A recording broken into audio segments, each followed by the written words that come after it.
요나가 매우 싫어하고 성내며 여호와께 기도하여 이르되 여호와여 내가 고국에 있을 때 이러하겠다고 말씀하지 아니하였나이까. 그러므로 내가 빨리 다시스로 도망하여 싸우니 주께서는 은혜로우시며 자비로우시며 노하기를 더디하시며 인애가 크시사 뜻을 돌이켜 재앙을 내리지 아니하시는 하나님이신 줄을 알았음이니이다. 여호와여 원하건대 이제 내 생명을 거두어 가소서. 사는 것보다 죽는 것이 내게 나음이니이다 하니 여호와께서 이르시되 내가 성내는 것이 옳으냐 하시니라. 요나가 성읍에서 나가서 그 성읍 동쪽에 앉아 거기서 자기를 위하여 초막을 짓고 그 성읍에 무슨 일이 일어나는가를 보려고 그 그늘 아래에 앉았더라. 하나님 여호와께서 박농쿨을 예비하사 요나를 가리게 하셨으니 이는 머리를 위하여 그늘이 지게 하며 그의 괴로움을 면하게 하려 하심이었더라. 요나가 박농쿨로 말미암아 크게 기뻐하였더니 하나님이 벌레를 예비하사 이튿날 새벽에 그 박농쿨을 갉아먹게 하심에 시드니라. 해가 뜰 때에 하나님이 뜨거운 동풍을 예비하셨고 해는 요나의 머리에 쪼임에 요나가 혼미하여 스스로 죽기를 구하여 이르되 사는 것보다 죽는 것이 내게 나으니이다 하니라. 하나님이 요나에게 이르시되 내가 이 박농쿨로 말미암아 성내는 것이 어찌 옳으냐 하시니 그가 대답하되 내가 성내어 죽기까지 할지라도 옳으니이다 하니라. 여호와께서 이르시되 내가 수고도 아니하였고 재배도 아니하였고 하룻밤에 났다가 하룻밤에 말라버린 이 박농쿨을 아꼈거든. 하물며 이 큰 성읍 니느웨에는 좌우를 분별하지 못하는 자가 12만여 명이요 가축도 많이 있나니 내가 어찌 아끼지 아니하겠느냐 하시니라. 아멘.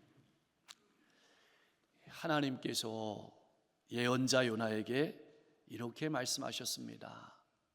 너는 일어나서 저 큰 성읍 니느웨로 가서 악한 삶을 회개하라고 외쳐라. 그러나 요나는 우리가 알고 있는 것처럼 하나님의 명령을 거역하고 명령하신 니느웨로 가지 않고 다시스로 도망하려고 욥바라는 항구로 내려가서 배를 탔습니다. 하나님께서는 도망하는 요나의 마음을 돌이키기 위해서 요나가 탄 배 앞에 폭풍을 내리셨습니다. 그때 요나는 배 밑창에서 깊은 잠에 빠져 있었습니다. 선장과 선원들은 모두 살아남기 위해서 온갖 노력을 다했지만 허사였습니다. 선장은 잠을 자고 있는 요나를 깨워서 하나님께 기도하라고 요청할 정도로 무시무시한 폭풍 뒤에는 하나님께서 계심을 알고 있었습니다. 그들은 재앙의 원인을 찾기 위해서 제비를 뽑았고 제비를 뽑은 결과 요나가 뽑혔습니다.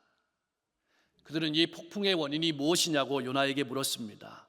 요나는 자신이 하나님의 명령을 거역했기 때문이라고 대답했고 자신을 들어서 바다에 던지면 바다가 잔잔해질 것이라고 말했습니다.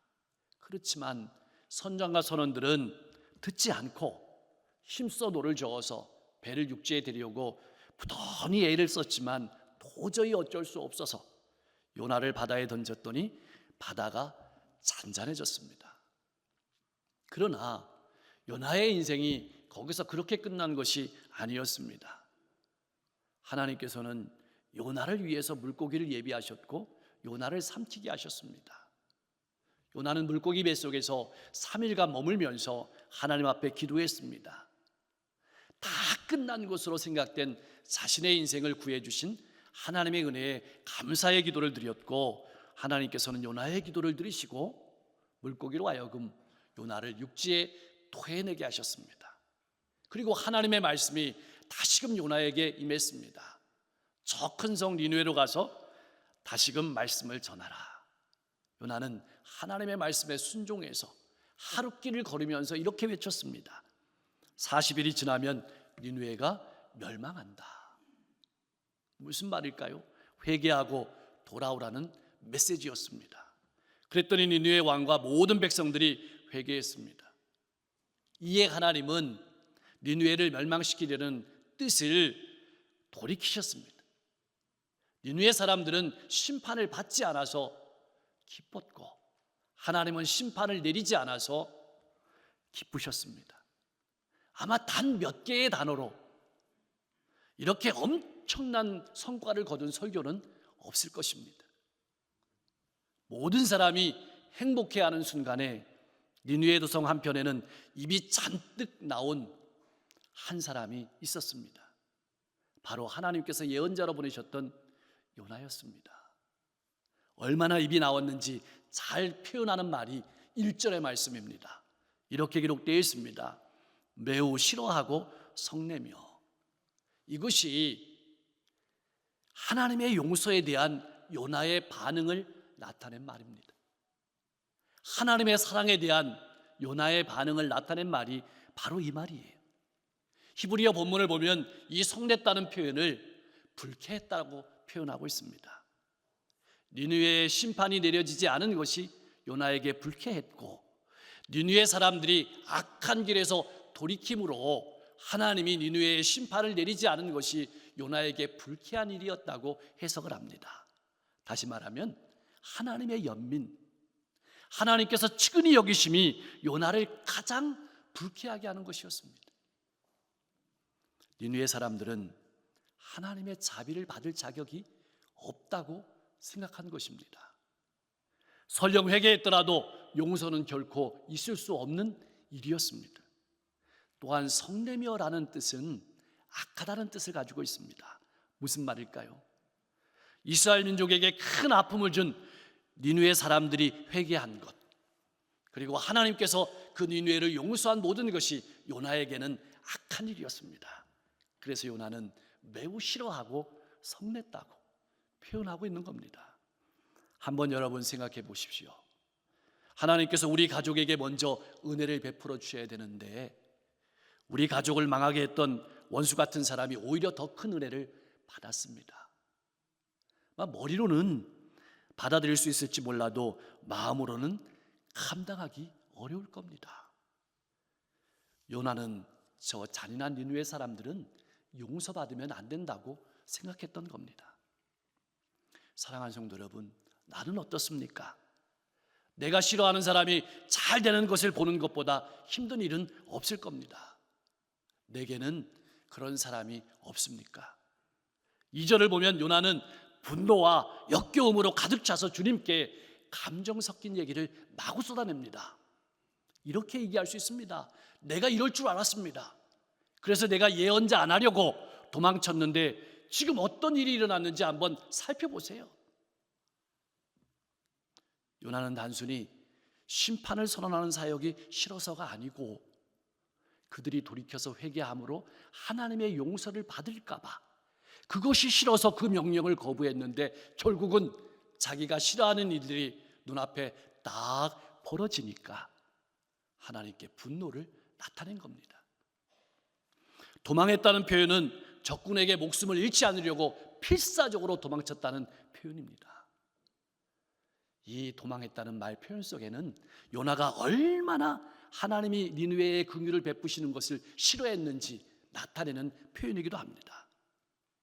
사실 요나는 하나님이 어떤 분인지 잘 알고 있었습니다.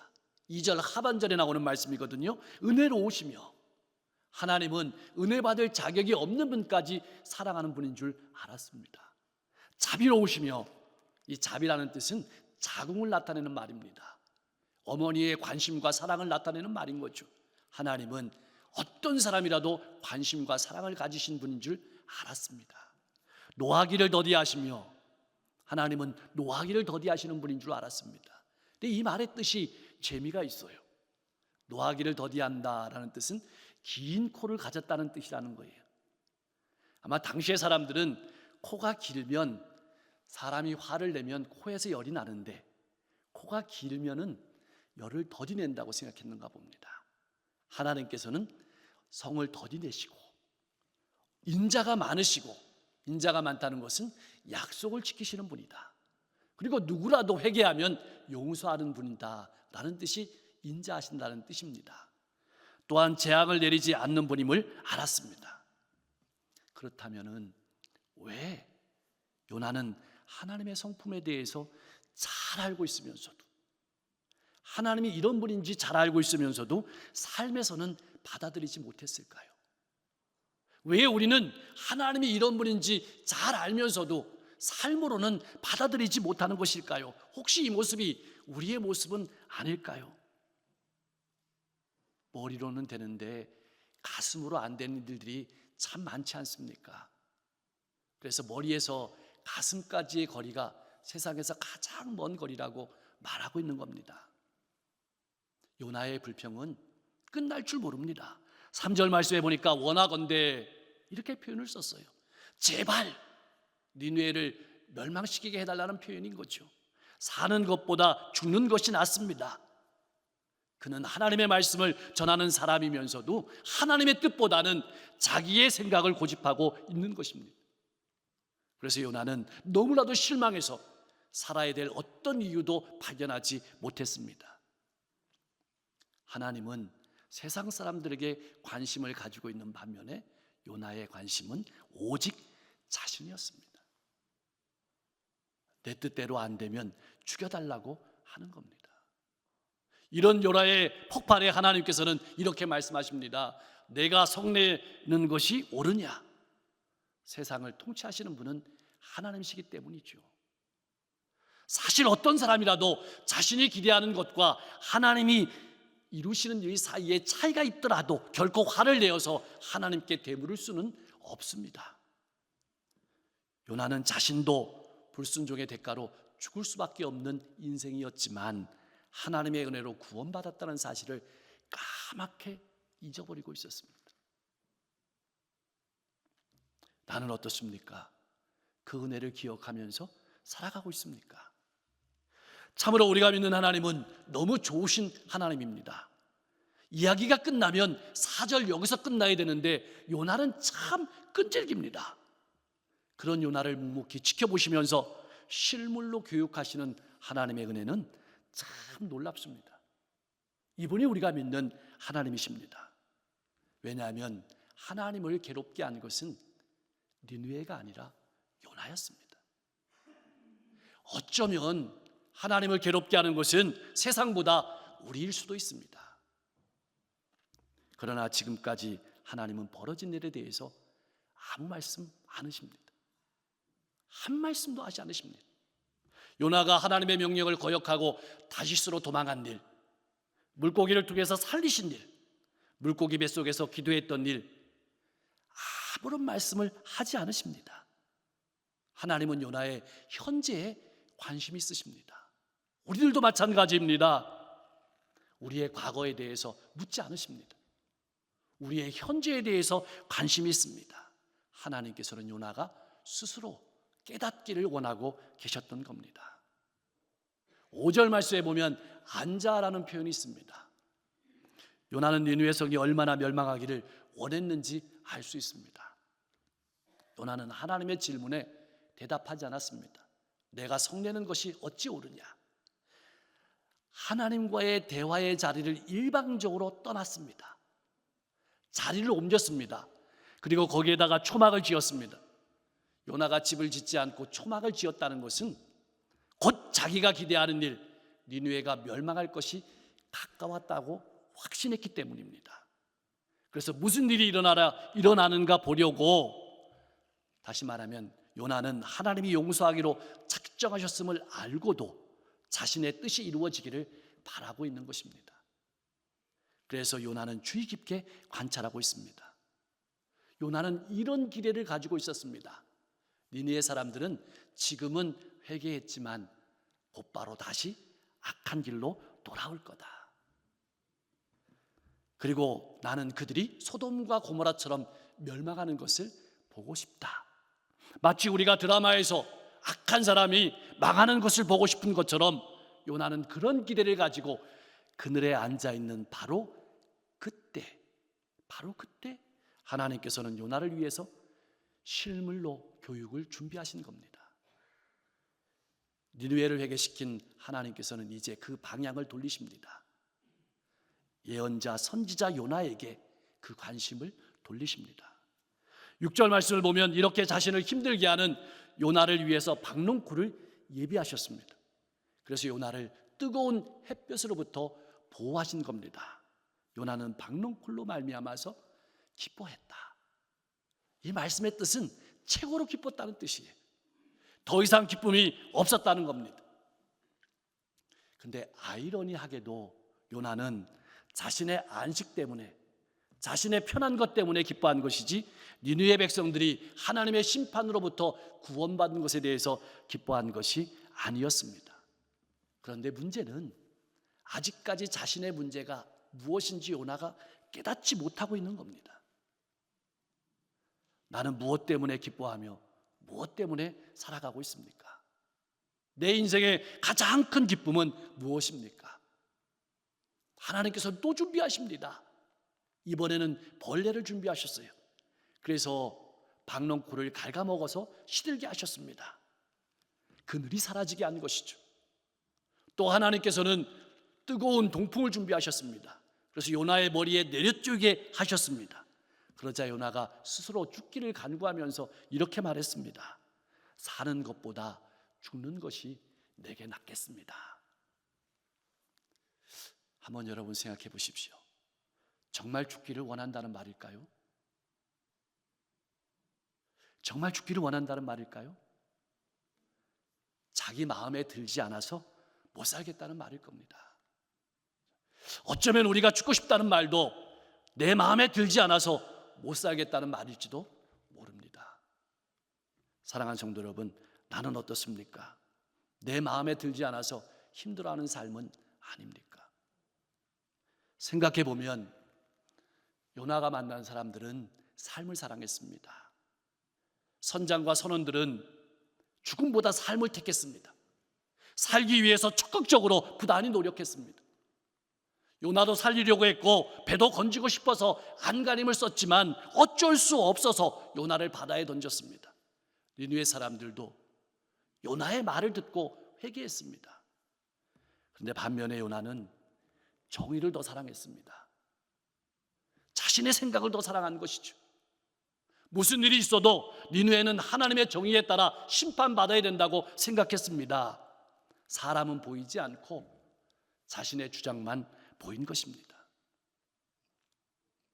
예수님 당시에 종교 지도자들은 병든 자들이 겪는 엄청난 고통에는 관심이 없었습니다.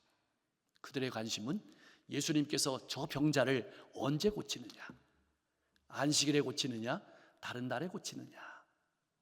그들의 관심은 오직 안식일 법에만 있었습니다.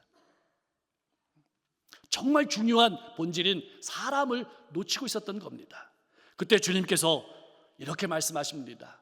너희들이 기르는 소나 나귀가 안식일에 목마르면 물을 마시게 하면서도 다른 사람의 고통에는 왜 외면하느냐고 책망하시는 겁니다. 왜 사람을 놓치고 있느냐고 말씀하시는 겁니다. 하찮은 박농쿨이 시드는 것에는 그렇게 관심을 가지면서도, 내 육체가 조금 편해지는 것에는 그렇게 관심을 가지면서도 수많은 니느웨 사람들이 멸망하는 것에는 슬퍼하지 않는 요나가 스스로 깨닫기를 원하시고 계셔서 벌레를 통해서 교육하시는 겁니다. 이렇게 자기가 주장하는 것을 하나님께서 수용하지 않자 요나는 또다시 죽기를 청합니다. 참 사람이란 이런 존재 같습니다. 그런데 이런 요나를 끝까지 사랑하시고 가르쳐서 신앙인을 만들겠다고 하시는 하나님의 사랑이 엄청 놀랍습니다. 내 이야기는 아닌지 모르겠습니다. 하나님께서는 이렇게 실망의 마음을 간피시고 묵묵히 다시 한번 요나에게 물으십니다. 박농쿨이 죽었다고 내가 이렇게 화내는 것이 옳으냐? 여러분, 이 질문을 일평생 여러분 가슴속에 화랑에다가 그림으로 담아두고 늘 한번 질문을 던져보십시오. 박농쿨이 죽었다고 내가 이렇게 화내는 것이 옳으냐? 이것이 계속해서 우리에게 던지시는 하나님의 질문이고 핵심입니다. 이 질문의 핵심은 요나는 박농쿨이 시들었다고 죽어버린 것에 대해서 결코 분노할 자격이 없다라는 겁니다. 왜냐하면 자신이 수고한 것이 아니고 하나님의 은혜로 생겨난 것이기 때문에 그렇습니다. 박농쿨만 그럴까요? 우리의 문제는 우리가 살아가는 인생의 모든 것이 하나님의 은혜인데도 불구하고 우리가 그것을 모르고 화내고 불평하고 있는 겁니다. 사실 그보다 더 큰 문제는 그것이 은혜인지조차 알려고 하지 않는 것이 더 큰 아픔일 것입니다. 사랑하는 성도 여러분, 요나는 어떻게 대답을 해야 했을까요? 하나님께서는 요나가 깨닫기를 원하셨습니다. 니느웨를 아끼시는 것과 박농쿨을 말라 없어지게 하신 일 사이의 차이점을 알기를 원하시는 겁니다. 내가 니느웨 백성들의 삶의 영적인 문제에는 전혀 관심이 없고 내 육체에만 관심을 가지고 있구나. 이것을 깨닫기를 원하시는 겁니다. 요나가 니느웨 백성들의 영적인 문제에 무관심한 것이나 자신의 육체에만 관심을 가지고 있는 것, 이것이 바로 이기적인 것이었습니다. 이웃에게는 관심이 없고 내 육체에만 관심 있는 것, 요나가 바로 이기적인 사람이었습니다. 그러면서 나는 누구를 해하지 않았다고 자부하며 살아가고 있는 그런 우리의 인생은 아닌지 살펴보아야 할 것입니다. 더 나아가 하나님은 요나가 니느웨나 혹은 박농쿨에 대해서 아무런 분노할 권리도 없다는 사실을 깨닫기를 원하셨습니다. 요나는 박농쿨을 자라게 하는데 아무런 역할을 하지 못했지만 하나님은 박농쿨도 니느웨도 만드신 분입니다. 요나는 인간들의 생명보다는 박농쿨에 더 관심이 많았습니다. 수많은 사람들의 영혼에 닥칠 운명보다는 자신의 편함을 더 추구했습니다. 그래서 한 주석학자는 요나의 마음을 이렇게 표현했습니다. 하나님의 마음을 이렇게 표현한 것이죠. 너의 관심이라고 하는 것은 자신의 이익을 위한 것 때문에 생긴 것이지 진정한 사랑으로 말미암은 것은 아니란다.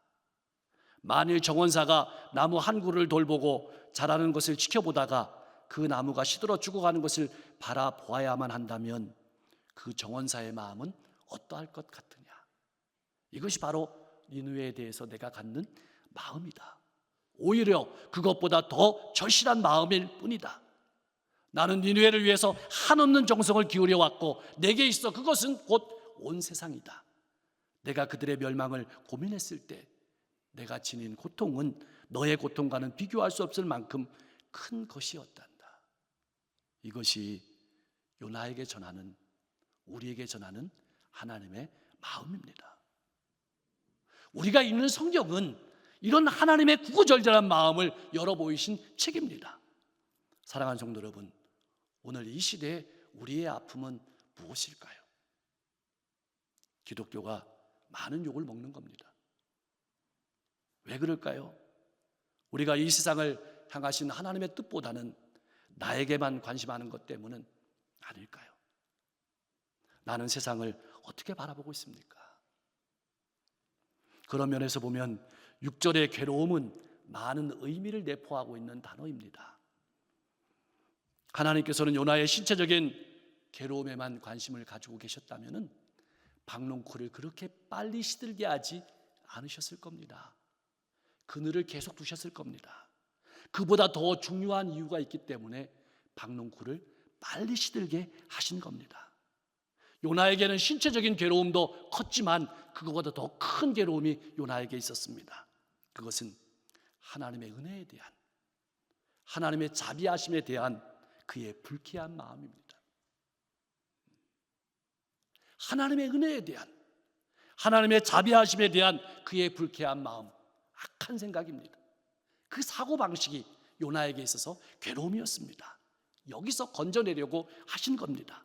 잘못된 태도로부터, 잘못된 인생관으로부터 건져내기 위해서 하나님께서는 그 박농쿨을 준비하셔서 교보제로 활용하신 겁니다. 이것이 요나에 대한 하나님의 사랑이고 우리에 대한 하나님의 사랑입니다. 10절과 11절 말씀은 하나님의 분명한 선언으로 우리가 들어야 합니다. 너는 박농쿨을 사랑하기로 했지만 나는 사람을 사랑하기로 했단다. 박농쿨은 슬퍼할 이유가 조금도 없는 소멸이지만 사람의 멸망은 누구라도 통곡하고 안타내야 될 일이기 때문에 그렇습니다. 사랑하는 성도 여러분, 혹시 우리도 요나처럼 늘 은혜와 사랑을 베푸시는 하나님의 마음을 이해하지 못하고 내 마음에 맞지 않는다고, 내 뜻에 맞지 않는다고 하나님을 원망하면서 주저앉아 있는 것은 아닙니까? 실망하며 살아가고 있지는 않습니까? 우리가 믿는 하나님은 어떤 하나님이십니까? 우리를 기다려주시는 하나님이십니다. 사람은 기다리다 지치면 포기하지만 우리가 믿는 하나님은 끝까지 기다리십니다. 여러분을 포기하지 않으십니다. 때로는 물고기 뱃속에 넣기도 하십니다. 고난을 통과하게 하기도 하십니다. 그 완고함을, 그 괴로움을 오래 참으시면서 결국은 사랑으로 고쳐주시는 분입니다. 그러므로 우리는 불평의 모습 대신에 하나님의 마음을 이해하고 하나님과 함께 교제하고 이 기쁜 마음을 가지고 삶으로 하나님의 사랑을 나타내는 삶을 살아갈 수 있어야 할 것입니다. 또한 하나님은 예비하시는 하나님이십니다. 하나님께서는 요나를 위해서 폭풍을 예비하셨습니다. 물고기도 예비하셨습니다. 박농쿨도 예비하셨습니다. 그리고 벌레도 예비하셨습니다. 뜨거운 동풍도 예비하셨습니다. 오늘 본문 말씀에서 보면 박농쿨은 요나에게 좋은 예비하심이었지만 벌레나 뜨거운 동풍은 좋은 예비하심이 아니었습니다.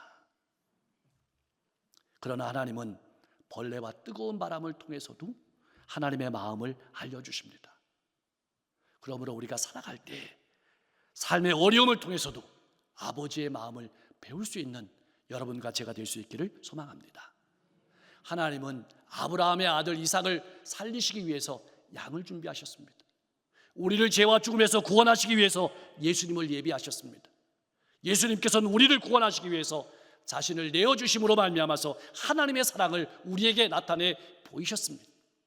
이제는 우리가 그 사랑을 가정과 일터와 이웃 가운데 나타내야 될 차례입니다. 요나서는 우리로 하여금 또 생각하게 하는 책입니다. 하나님은 나만 사랑하셔야 될까요? 아닙니다. 하나님은 다른 사람도 사랑하십니다. 그것도 매우 많이 사랑하십니다. 한 사람이 하나님께 이렇게 질문했다고 합니다. 하나님, 인간을 얼마나 사랑하세요? 하나님께서 자리에서 일어서시더니 양쪽으로 팔을 활짝 펼치시면서 이만큼 말씀하시고 십자가에서 죽으셨다고 합니다. 내가 하나님께 소중하다면 다른 사람도 하나님께 소중하다는 사실을 인정하는 것이, 기쁨으로 받아들이는 것이 우리의 괴로움을 면하는 행복일 것입니다. 사랑하는 성도 여러분, 11절의 마지막 질문, 내가 어찌 아끼지 아니하겠느냐에 이제 우리가 삶으로 대답해야 될 차례입니다. 오늘 우리는 이 말씀을 통해서 우리 자신의 내면을 정직하게 돌아보아야 할 것입니다. 내가 싫어한다고 하나님의 낯을 피해 수면에 빠져있는 우리의 삶을 돌아보고 내 안에 있는 요나의 괴로운 심정을 제하고 기쁨과 즐거움으로 나가야 될 것입니다. 하나님의 자비하심, 인자하심을 깨달아 그것을 본받고자 하는 진실한 노력만이 우리 안에 자리한 이기적인 요나의 심성을 극복하고 하나님의 사랑을 기쁨과 즐거움으로 가정과 일터와 이웃 가운데 나타내는 삶을 살아갈 수 있을 것입니다. 사랑하는 성도 여러분, 어쩌면 코로나는 세상을 통해 본질을 잃어버린 하나님의 백성들을 회복시키려는 하나님의 뜻은 아닐까요? 또한 믿음의 백성들의 괴로움을 면하게 하셔서 다시 세상을 향해 기쁨을 가지고 나아가서 하나님께서 우리에게 맡기신 축복의 사명을 감당하려고 하려는 하나님의 마음은 아닐까요?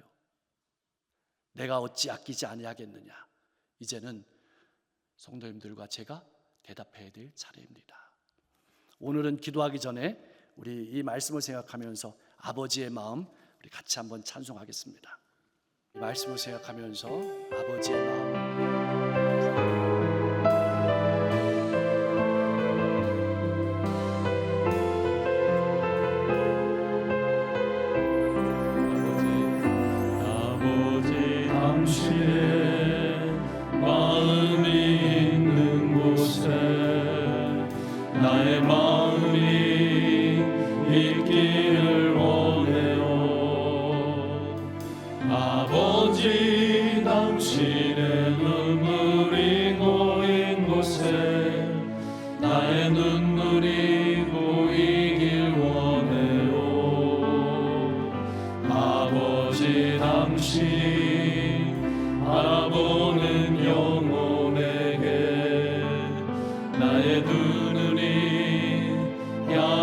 향하길 원해요. 아버지 당신이 울고 있는 어두운 땅에 나의 두 발이 향하길 원해요. 나의 마음이 아버지의 마음 알아. 내 모든 뜻 아버지의 뜻이 될 수 있기를. 나의 온몸이 아버지의 마음 알아. 내 모든 삶 당신의 삶 되기를. 나의 마음이 아버지의 마음 알아. 내 모든 뜻 아버지의 뜻이 될 수 있기를. 나의 온몸이 아버지의 마음 알아. 내 모든 삶 당신의 삶 되기를. 내 모든 삶 당신의 삶 되기를. 기도하겠습니다. 하나님 아버지, 지난 명절 기간도 우리를 지켜주시니 감사합니다. 지나온 1년 동안도 함께 하셔서 감사드립니다. 그러나 우리는 지금까지 우리를 사랑해 주시고 우리를 통해서 놀라운 기적을 이 지역과 시대에 이루시려는 하나님의 뜻은 보지 못하고 내 생각과 내 방법대로 살아왔음을 고백합니다. 하나님의 일을 하면서도 내 생각을 고집하며 일해왔음을 회개합니다. 용서하여 주시옵소서. 이제부터는 이웃들을 바라볼 때 아버지께서 바라보는 마음으로 바라보게 하옵소서. 겉모습이 아니라 영혼을 바라보는 눈을 주옵소서. 끝까지 사랑하시는 아버지의 마음을 우리에게도 주시옵소서. 나아가 이 지역과 민족과 세계를 바라보시는 아버지의 간절한 사랑의 마음을 우리에게 주시고 그 사랑으로 살아가게 하여 주옵소서. 내 마음속에 잘못된 인생관이 있다면 고쳐주시고 아버지의 마음과 내 마음이 하나가 되어 기쁨으로 살아가는 인생 되게 하여 주시옵소서. 이제는 명절을 마치고 각자의 삶의 자리로 돌아가야 될 시간입니다. 모든 성도님들의 여정을 안전하고 평안하게 지켜주시옵소서. 하나님 아버지, 이 어려운 코로나 시대를 살아가면서 우리를 향하신 하나님의 뜻을 다시 한번 돌아보게 하시고 우리 주변에 고통받는 수많은 영혼들을 돌아보며 사랑하는 삶을 살아가게 하여 주시옵소서. 병석에서 고통하는 환우들을 만져주시고 그 환부를 깨끗하게 치료하여 주시고 그 마음에도 평안함을 주시며 인생을 힘있게 하옵소서. 어려운 환경에서도 방역으로 수고하고 힘쓰는 이들을 기억하시고 그 몸과 가정과 환경을 축복하여 주시옵소서. 선교사님들이 마음 놓고 선교할 수 있는 환경을 열어주시고 돕는 손길들을 더하여 주시옵소서. 자녀들의 앞길을 활짝 열어주시고 새로운 계절을 바라보며 준비하는 모든 사역들을 축복하시고 힘주시옵소서. 우리를 너무나도 사랑하시어 십자가에서 자신의 몸을 내어주신 우리 주 예수 그리스도의 이름으로 간절히 기도하옵나이다.